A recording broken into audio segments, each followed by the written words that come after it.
right, so it's been a rough summer for air travel, right? Yeah, little bit, it was literally disgusting for a lot of people the other day. There's some headlines out there. United Airlines, by the way, they had their ground stop yesterday. That was one of them. Here's some others. Flight delays, cancellations could continue for a decade amid a worker shortage. Great, that sounds awesome. New York Times, airline close calls happen far more often than previously known. We've been reporting on that here on NewsNation. And did you see this today? Delta now has a new ambassador.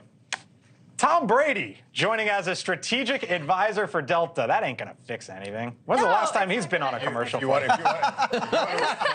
Right? But seriously, when was the last time you think Brady was on a commercial flight? But now every time His rookie year. Every time he calls for a slant route, it has to go through Atlanta. There you no matter go. what. Oh, Exactly. no. Oh my gosh. Tom. But this is, we were talking the State of the Union. President Biden was talking about junk fees, and love the president as I do. If junk fees were our biggest problem in America, we do actually have problems with the FAA, problems that actually Secretary Buttigieg could take on, and it has been a little disappointing to see some of the rail problems. And I did look up, actually the rail industry spends $653 million on federal lobbying, more than sometimes the airline industry spends. And I thought it was very interesting to see how much the rail industry was spending. There are things the government can do here. People don't recognize that the traffic control centers in New York City area are at 50% staffing right now. In fact, the government has gone to the airlines and said, please fly fewer flights into New York. What is that going to do to fares, by the way? It's going to increase them. Yeah. We're still using mid-19th, mid-20th century technology to fly planes across country. The airlines have been begging the FAA for years for this next-gen technology. It's a government problem. Yes, listen, Southwest had a problem with their tech. United had a ground stop. The airlines will struggle. But generally speaking, if you are delayed on a clear day, it's the government's fault. Look, I can complain about American, which I fly and I'm usually happy with, but leaving that debate in Milwaukee to fly to Chicago to get my connection, it was 100 degrees on the plane because it was an older plane and they couldn't cool it down. We all have complaints. There's an FAA reauthorization that needs to get done. They don't know if they're going to be able to get it done.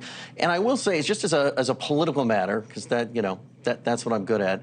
I'm very surprised that Secretary Buttigieg has not been more front and center, even in ways that people might say were vapid, because the transportation secretary only matters every once in a generation for some reason or another. And we have had so many challenges in the transportation sector the past couple of years.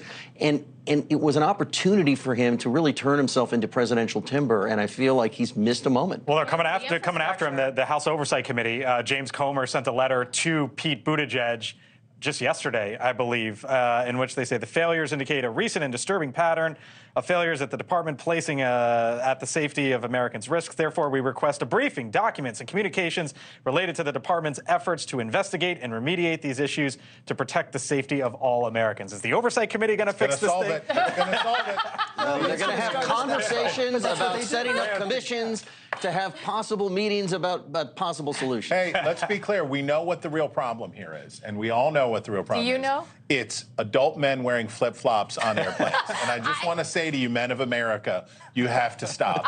You're adults. You have to wear real shoes. You have to wear long pants, and you have to be prepared to be inside a sealed aluminum tube with other people for an hour. Put your shoes I think it's that United wants to figure out how many of us they can fit inside the very small airplane, and that was my problem. I had to fly on a United flight that was just packing us in, and I'm not a big person. Thank you for watching. Go to newsnationnow.com to find NewsNation on your television provider, and don't forget to click the red subscribe button below to get more of NewsNation's fact-driven, unbiased coverage.